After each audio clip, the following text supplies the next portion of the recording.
What's up, folks? This is Crypto with James talking to you today about my top three oracles. The three oracles that I'm watching that I think have got the best potential for price appreciation during the next bull cycle. Before I get into that, I update the spreadsheet. These are the first 26 coins that I spoke about on the channel.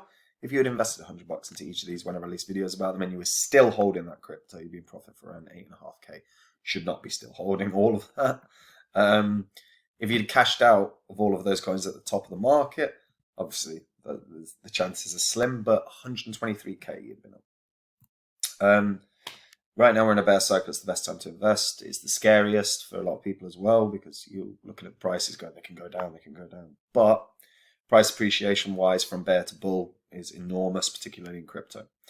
So if you want to see the coins that I'm buying up at the moment, the ones that I bought up a few weeks ago, the ones that I'm going to continue buying and dollar cost averaging into throughout this bear cycle, then all you have to do is come to copyrightcrypto.com, see the success stories, and if it resonates with you, then come join me. Otherwise, carry on watching the channel. Right. So no particular order. Teller is one of the first oracles that I think is really undervalued, even now, given that it's still only about $11.52. Its highest price was $145.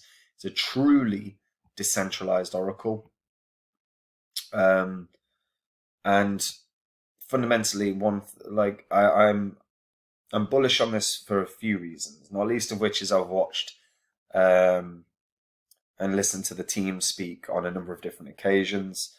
I believe they have a very good grasp of what exactly they need to do to have success. They're very focused on the fact that an oracle is one of the breach points for a lot of hackers, particularly on bridges. Bridges are effectively oracles, and I've found that this has been that Teller are really well structured and really aware of the importance of a truly decentralized oracle, because a centralized point of failure can be really problematic, and we've seen that with multiple different scenarios over the past sort of 18 months. And the probability of a singular point of failure when it's decentralized is so massively minimized. So Teller is sorry, where is it? Teller, the TRB token, connects and aligns data reporters, Oracle users, and community governance. TRB is effectively staked in order to secure the network. It's genuinely is really low market cap. In fact, I think it's the lowest market cap of any that I'm looking at. But because it's so intrinsically tied into Ethereum, or it was throughout the past year, I've found that they've been, when Ethereum's price has appreciated, Teller's has a faster rate. So Teller have moved to a new token address as well. But one I'm pretty damn bullish on, Teller. Because probably the most decentralized, most secure oracle. API3 is another one. Higher market cap of 73 million. API3 has a number of different unique selling points, or USPs, but one that's probably the biggest is the fact that it's a first-party oracle as opposed to a third-party oracle.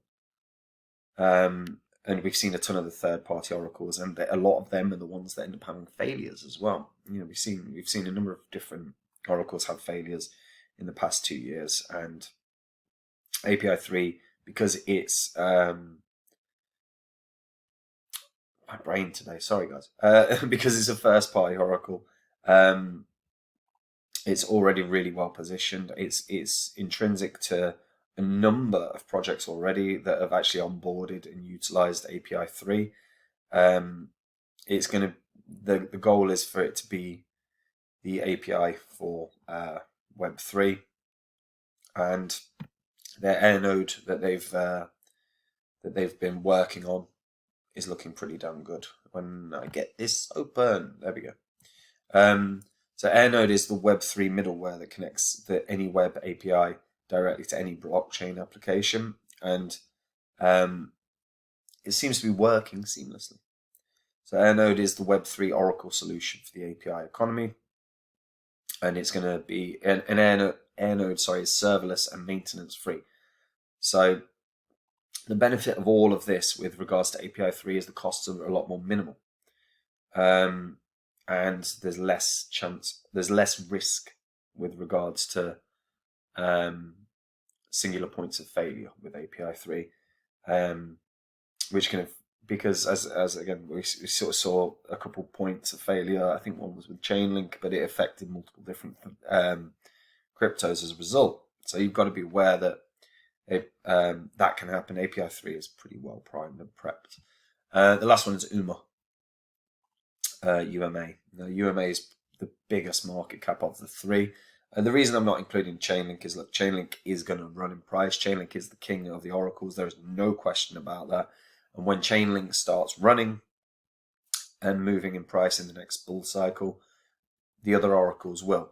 But the other oracles will move. They'll have more growth in terms of price appreciation because Chainlink's starting point is so damn high.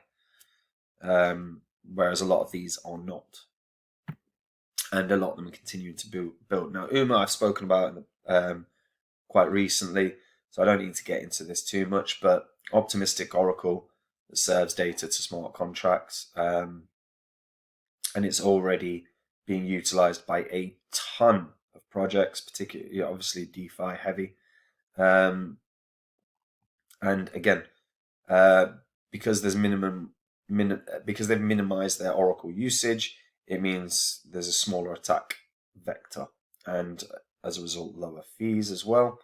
This is, I mean, like I say, I've spoken about this really recently. Really strong goddamn project and again, I love the fact that they're hiring. I love the fact that some of these projects, particularly UMA, hiring even after everything is crashing. That shows that they're continuing to build and develop. That's a strong sign going into the next bull cycle, and it's something to be aware of. API3 also have positions open. Where is it? So they're still hiring as well. So again, really strong sign from those two in particular that they're still hiring new staff, new developers, new business managers to push forward. So the fact that UMA and API3 are still adding to their team bodes really well. And long term, look, oracles are one of the biggest necessities within crypto. They are the solution for so many different problems, whether it's bridges, whether it's data feeds, whatever it is. Oracles are a necessary part. And as decentralized finance grows, oracles have to grow.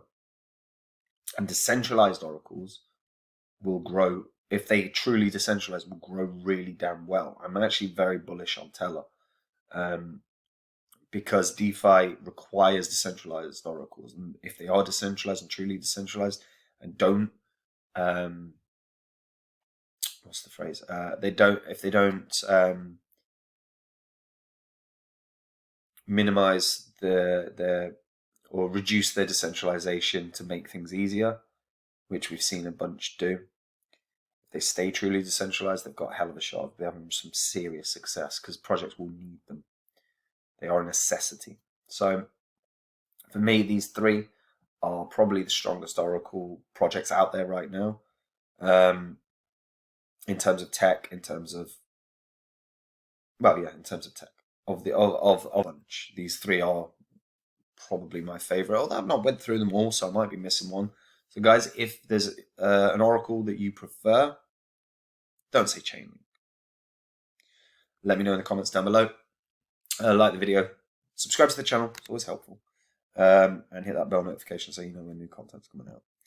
And guys, if you want to see the coins I'm buying up, the coins that I've been buying up through the bear cycle, the ones that I believe can do these crazy gains, like I said when I said Phantom would 100x and it did 677x, you want to see those coins that I believe can make those staggeringly good gains, come to copymycrypto.com, see the success stories, see the site. If you don't want to join, don't join. Keep watching the channel, keep enjoying the content, and I'll see you guys soon. Take it easy.